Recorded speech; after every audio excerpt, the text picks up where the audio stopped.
Steven. And I'm John. And this is the So-and-So Show. Yeah, we're just a couple of best friends hanging out in my basement making a show that can be silly and fun. And can also make you ponder the important things in life. Yeah, but that goes under fun, of course. Obviously, Yeah, of course. and all week long, we are going to learn how to make waves. What is that? Make waves. I don't know. That's what it says on the card. It does say that.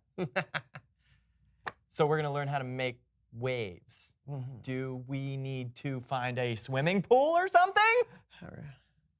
We really should have discussed this before we started filming. We should have. I can just sense them, the people staring at us right now. They're like, they don't really know what they're talking about. Well, yes, Charlie Williams.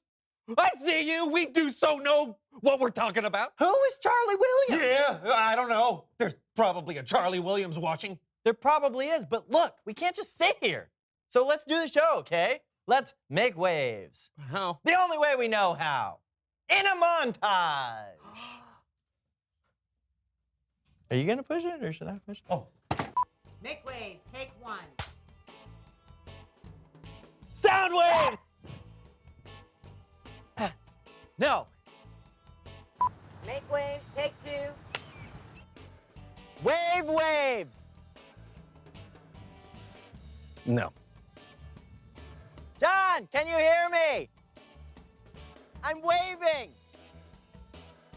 Get it? John! How do you not see this? Make waves, take three. Microwaves. They're waves, but extremely tiny.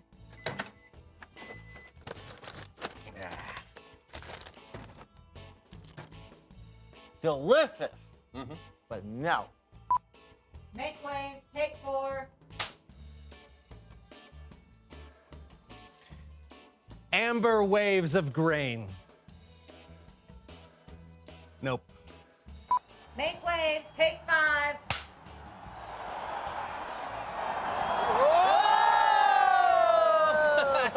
I don't think we're making the right waves. I think you're right. We may need a little help.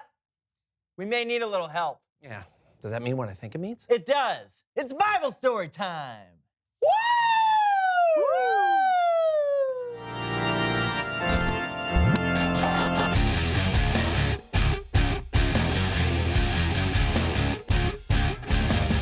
Hey everyone, my name is Kellen, and I am so glad that I get to tell you stories from the Bible that will help us all understand what it means to make waves.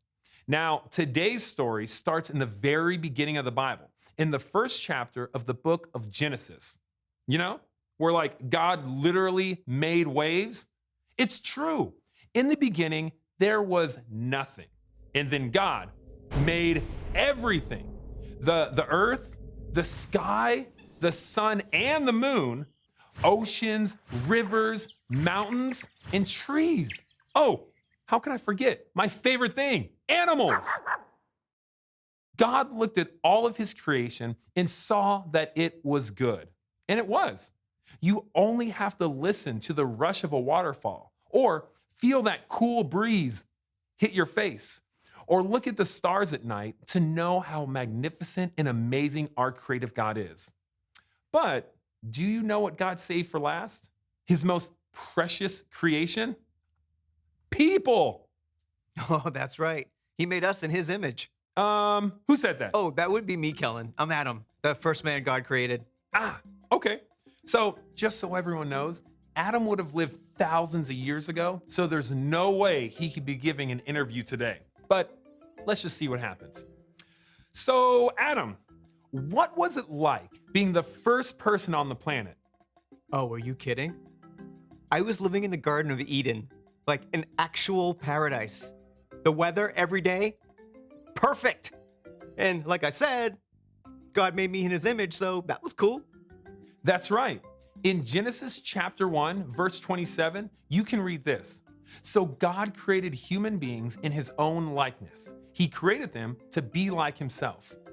Maybe that means that God made us to look like him. Or maybe it means we're like God in other ways. For instance, we can be creative because God is really creative. You're telling me. Have you seen some of these animals that God created? They are crazy.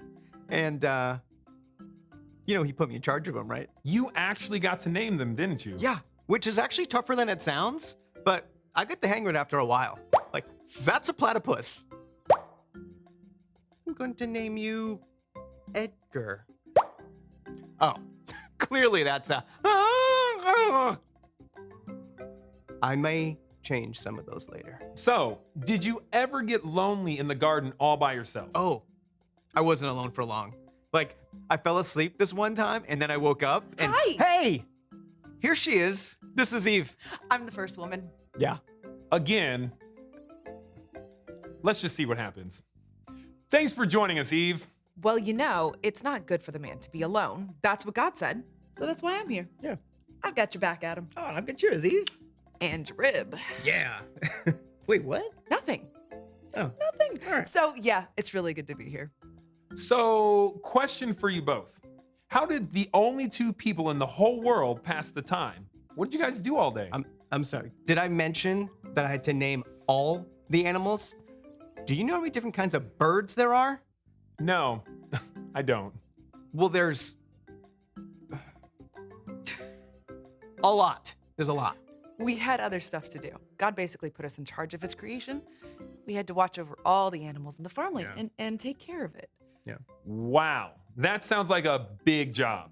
Totally. But that's what we're made for. I mean, we were made for a purpose, Porpoise! Porpoise! That's what I should name him. Remember I was calling him Chirpy Fish Dude the whole time? Porpoise is way better. I think this is all the time that we have for today. Yeah, I mean, we're kind of busy too. Taking care of the whole wide world is kind of hard. Yeah. Right? Oh, I bet. Thanks for having us. See ya. That was silly. But what Eve said was true. God made people for a purpose, to take care of the world around them. Now, our world today looks a little bit different than Adam and Eve's world. Instead of just two people, our world has over 7 billion people. That's a lot to take care of.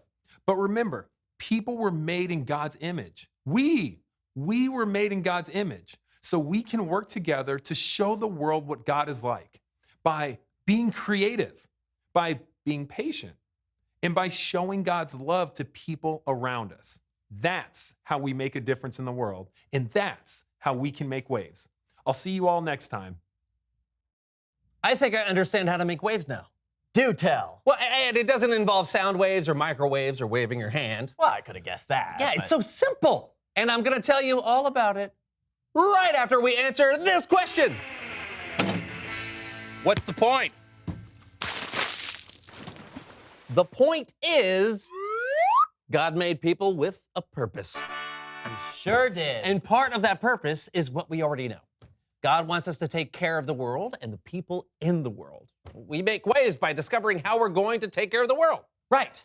When you see waves in the water, it means something has happened to cause those waves. You drop a rock in the lake, you immediately see the waves it creates. Yeah, and I think God dropped us on this planet so that we can cause things to happen. We can make things better in the world. We can make waves by being who God created us to be. So think about how God made you.